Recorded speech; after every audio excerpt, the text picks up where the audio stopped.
Hello friends, welcome to my channel Vidya Views. Weight loss program நம்ம சேனல்ல போட்டுட்டு இருக்கோம். உங்களோட சப்போர்ட் சூப்பரா இருக்கு. இன்னைக்கான மெனு பார்த்துடலாம். இந்த மெனுவை weight loss dieteticsல இருக்க ரெண்டு பேருமே ஃபாலோ பண்ணலாம். நாம சாப்பிடுற ஃபுட்ல 50% fruits and vegetable, 25% proteins and 25% carbohydrates ஓவராலா இருக்கணும். கார்போஹைட்ரேட்ஸ்னா மெயின் டிஷ் சொல்றேன். மெயின் டிஷ் கம்மியா இருக்கணும். நம்ம சாப்பிடுற பொரியல் அதெல்லாம் ஜாஸ்தியா நம்ம சாப்பிடணும். மார்னிங் டீ காஃபி குடிக்கிற பழக்கம் இருக்கவங்க half a cup of coffee or tea without sugar எடுத்துக்கோங்க. அப்படி இல்லைனா இந்த மாதிரி ஒரு பாத்திரத்தில் 3 கப் அளவுக்கு தண்ணி சேர்த்துக்கோங்க. கூடவே கொஞ்சமாக பட்டைத்தூள், ஒரு சிட்டிகை மஞ்சத்தூள், 2 துண்டு இஞ்சியை தட்டி சேர்த்துக்கோங்க. 5 நிமிஷம் போல் கொதிக்க வச்சு இறக்கிக்கோங்க. ஒரு அரை லெமன் பிழிஞ்சு சாறு எடுத்துக்கோங்க. 1-2 ஸ்பூன் அளவுக்கு ஊற வச்ச சியா சீட்ஸ் இல்லைனா சப்ஜா சீட்ஸ் சேர்த்துக்கோங்க. இது ஹை ஃபைபர்ஸ்ன்றதுனால உங்கள் கட் ஹெல்த்துக்கு நல்லது, ரொம்ப பசிக்காமல் இருக்கும். இப்போ கொதிக்க வச்ச தண்ணியை வடிகட்டி இந்த லைம் ஜூஸோடு சேர்த்துக்கோங்க. சூப்பரான ரெஃப்ரெஷிங் டீ ரெடி ஆகிடும்.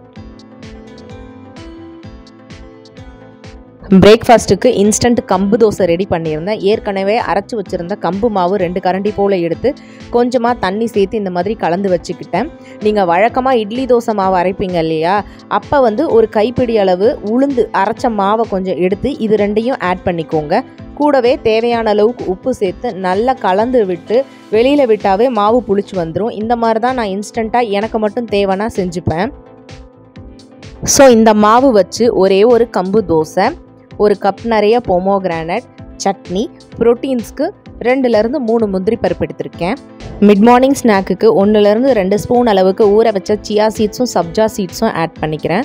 இன்றைக்கி என்கிட்ட இருந்த பழம் கிர்னி பழம், அதாவது முலாம்பழம் ஆர் மஸ்கமெலன் எப்படி வேணாலும் சொல்லலாம். ஸோ அதை வச்சு நான் ஜூஸ் செஞ்சுருக்கேன். இது கூடவே 2 பாதாம் அப்படி இல்லைனா முந்திரியை டாப்பிங் பண்ணி குடிச்சிக்கோங்க.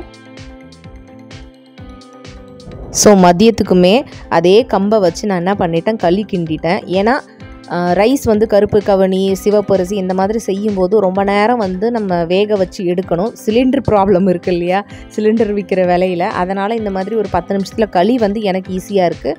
அதனால் களி கிண்டிக்கிட்டேன். ஒரு கப் நிறைய கொத்தவரங்காய் பொரியல், கொஞ்சமாக பாவக்காய் போட்ட காரக்குழம்பு, இது கூடவே ப்ரோட்டீன்ஸ்க்கு ஒரு அரை கப் போல் தயிர் எடுத்திருக்கேன். தயிர் வேணான்னு நினச்சிங்கன்னா ஒரே ஒரு பாயில்டு எக் எடுத்துக்கலாம். அதுவும் வேணான்னு நினச்சிங்கன்னா 2 பாதாம் இல்லை 2 முந்திரி, அப்படியும் இல்லைனா 4 பீஸ் பன்னீர் எடுத்துக்கலாம். இதுவும் இல்லைனா ஸ்ப்ரவுட்ஸ் எடுத்து 1-2 ஸ்பூன் அளவுக்கு சாப்பிட்டுக்கலாம். ஈவினிங் அரை கப் போல் காஃபி ஆர் டீ, சர்க்கரை இல்லாமல். வெயிட் லாஸில் இருக்கும்போது தயவு செஞ்சு எந்த ஃபார்ம் ஆஃப் ஸ்வீட்னரும் ஆட் பண்ணிக்கக்கூடாது.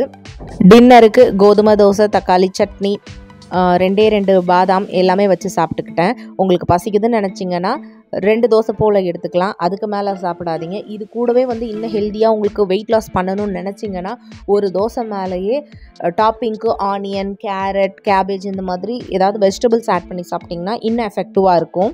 சாப்பிட்டு ஒரு 1 hour கழித்து 1 ஸ்பூன் அளவில் ஓமம்மை 2 கப் அளவில் தண்ணி ஊற்றி கொதிக்க வச்சு ஒரு அரை கப் அளவுக்கு சுண்டி வரும்போது நிறுத்தி வடிகட்டி குடிச்சிடுங்க. இது பெஸ்ட் ஃபேட் கட்டர் ட்ரிங்காக இருக்கும். இதோட இன்றைக்கான மெனு க்ளோஸ். நாளைக்கு பார்ப்போம். நீங்கள் எனக்காக பண்ண வேண்டியது like, comment, share and subscribe பண்ணிவிடுங்க. Facebook and Instagram page Vidya வியூஸையும் ஃபாலோ பண்ணுங்கள். Thank you so much friends.